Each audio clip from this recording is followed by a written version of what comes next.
Bonjour à toutes et à tous et bienvenue dans cette nouvelle vidéo consacrée à la version japonaise de Final Fantasy Brave Exvius, une vidéo qui sera a priori assez courte aujourd'hui et qui va parler des versions 6 étoiles de Gavgarion et d'Agrias, deux personnages issus de Final Fantasy Tactics qui sont déjà présents sur la version globale du jeu et qui là viennent de recevoir, pas plus tard qu'aujourd'hui, une nouvelle amélioration.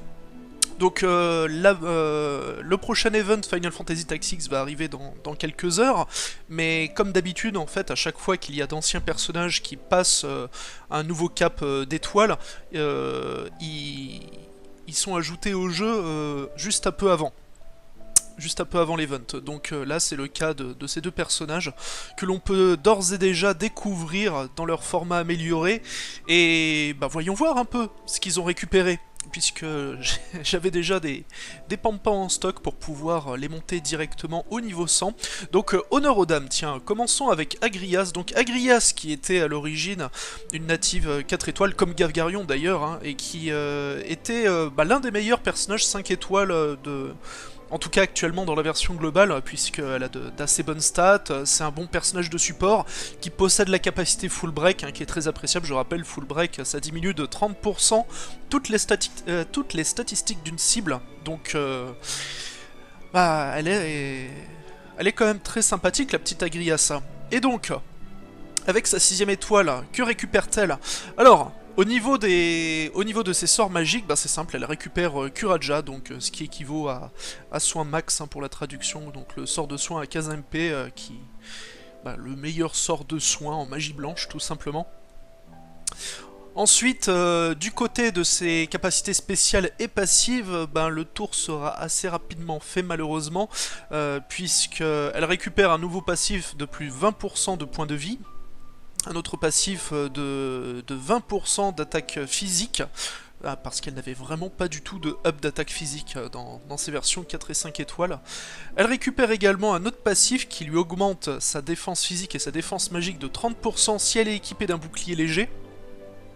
Et ensuite un dernier passif qui lui permet de protéger ses alliés dans 30% des cas, et en mitigeant 50% des dégâts lorsqu'elle utilise cette couverture, mais ça fonctionne uniquement sur les femmes. Voilà. Elle protège que ses compagnes, pas les hommes.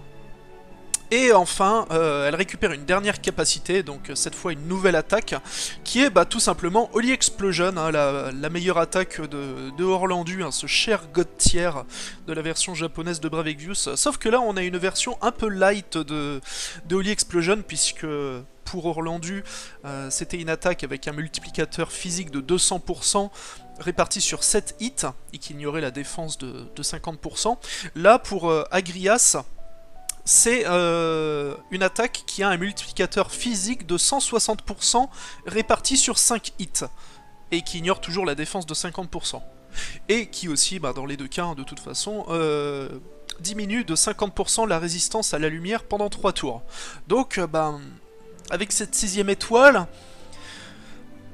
Agrias continue à avoir plus ou moins un rôle de support avec Kuraja, la possibilité de couvrir les personnages féminins, elle a quelques buffs qui la rendent plus résistante.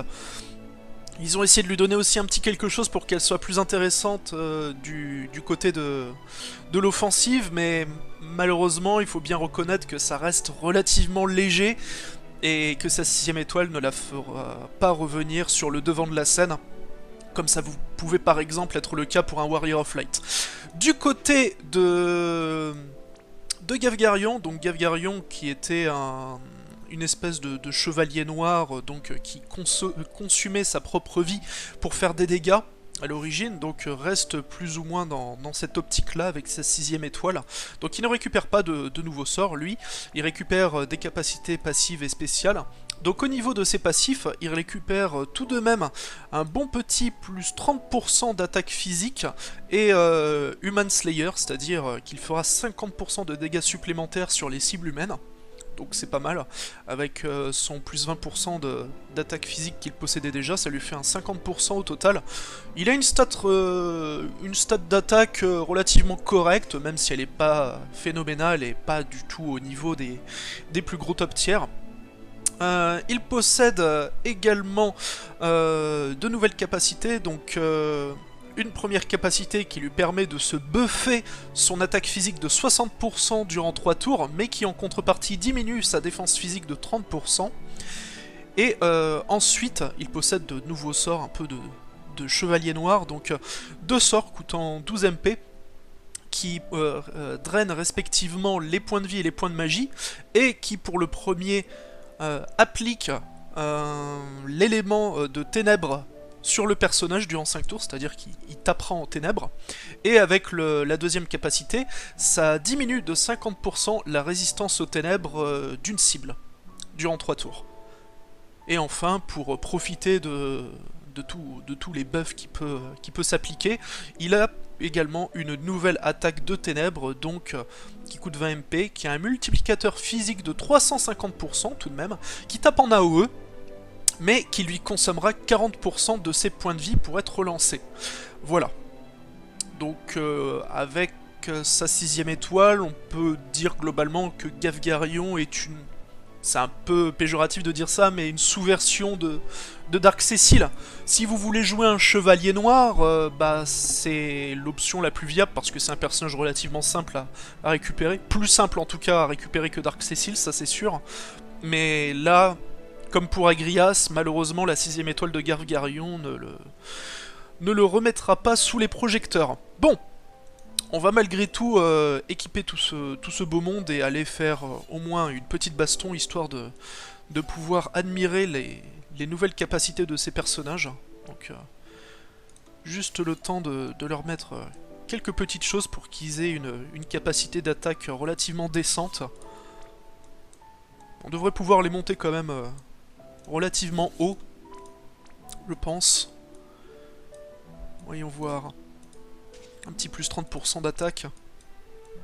Et pour lui, on va lui rajouter des plus 10% de points de vie et d'attaque physique. Alors le problème par contre de Gavgarion, c'est que même s'il a une attaque, voilà, 350% de dégâts physiques, pas mal du tout, qu'il a une stat d'attaque aussi relativement correcte, il pêche un peu par ses possibilités d'équipement en fait.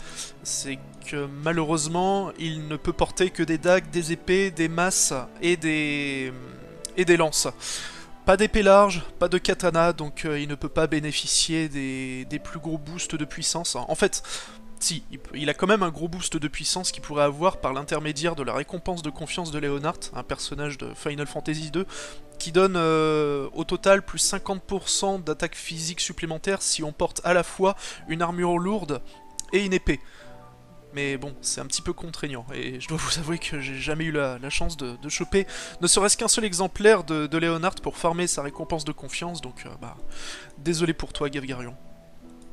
Et du côté d'Agrias, bon, Agrias au moins, elle a la possibilité d'équiper des épées larges et des katanas, donc c'est plutôt pas mal pour pouvoir lui faire un bon set d'équipement, mais là encore le souci du personnage, c'est que bah, pour le coup, elle pêche par son manque de stats brutes en attaque physique.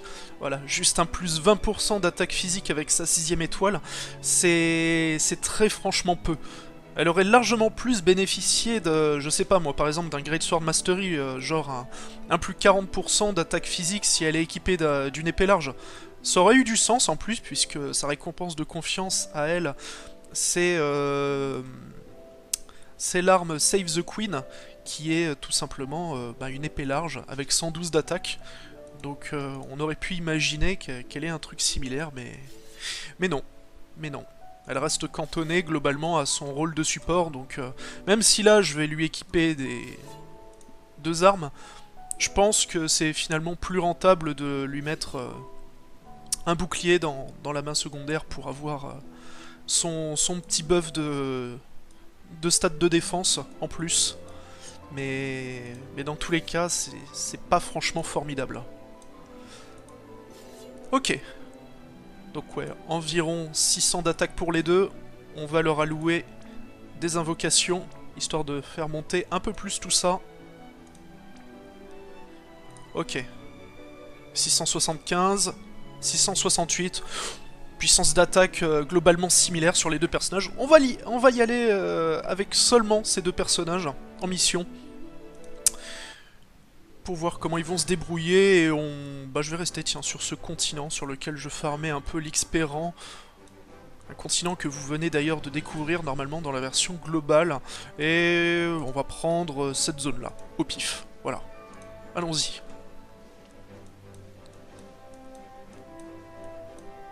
Personne va venir avec nous. C'est parti. Ok. Donc, testons un petit peu les différentes capacités de Gevgarion.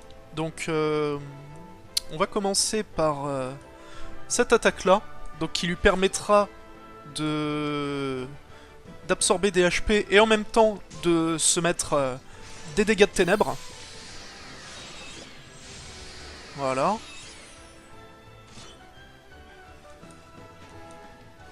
Bon, l'ennemi ne va pas résister, mais on va quand même faire l'attaque qui permet de débuffer en ténèbres.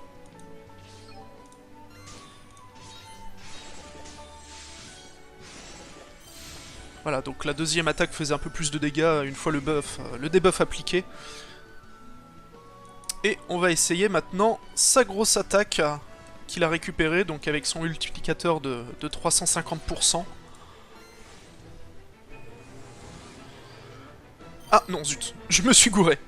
J'ai fait Gravidja au lieu de son attaque. Et c'est vrai, il a des sorts de gravité, mais bon. Ils sont bien entendu pas très intéressants. Voilà, c'est celui-là, il était en bas de la liste. Donc il sacrifie 40% de ses points de vie. Et donc ça fait deux grosses attaques, bon. Ça reste sympathique, mais loin d'être au niveau des meilleurs attaquants physiques, malheureusement.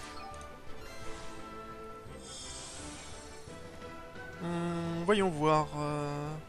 Ah, je pense que si je relance une attaque, il va mourir. On va drainer encore un petit peu la vie.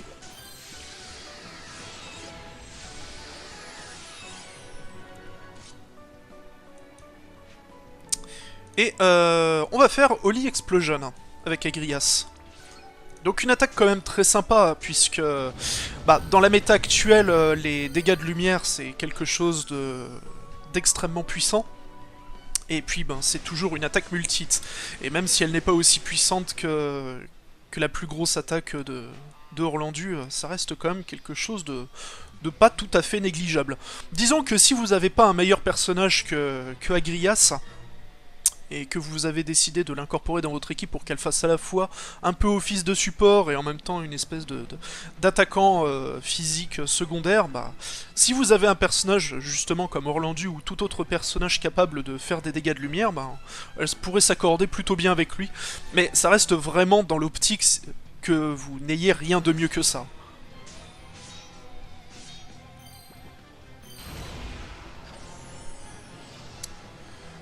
Voilà, le pauvre Gevgarion il prend quand même un peu cher. Hein. 2 fois 40% de vie sacrifiée pour faire une attaque en dual wield. Et le gros problème c'est que par rapport à Dark Cecil qui a reçu ses upgrades il y a peu de temps, lui il n'a pas de régène automatique de points de vie à chaque tour pour contrebalancer sa perte de vie lorsqu'il lance ses attaques. Donc ça reste un chevalier noir globalement assez contraignant à l'utilisation, ce cher Gevgarion. Donc bilan mitigé sur ces personnages. On aurait pu se dire que voilà, leur 6ème étoile permettrait de les relancer un petit peu dans le game, qu'ils soient peut-être des unités sur lesquelles on pourrait compter, mais bon, en l'état, c'est malheureusement pas trop le cas. J'imagine que si vous jouez à la version japonaise, vous avez nettement mieux, et ce sera pareil sur la version globale au fur et à mesure que les unités sortiront. Vous récupérerez certainement pas mal de personnages, et au moment où Gevgarion et Agrias auront leur 6ème étoile, ils seront malheureusement très dépassés. Voilà, donc c'est ici que s'achève cette petite vidéo. On se retrouve pour une prochaine vidéo avec l'event Final Fantasy Tactics, peut-être les nouveaux personnages, même si leurs statistiques et toutes leurs capacités ont déjà leaké sur le site Reddit. Je vais pas en parler dans cette vidéo, mais globalement, je suis pas plus ambiancé que ça par les 4 nouveaux personnages qui vont être ajoutés d'ici quelques heures. Donc je ne sais pas si je ferai beaucoup de tirages dessus. On verra bien. D'ici là, portez-vous bien et à la prochaine.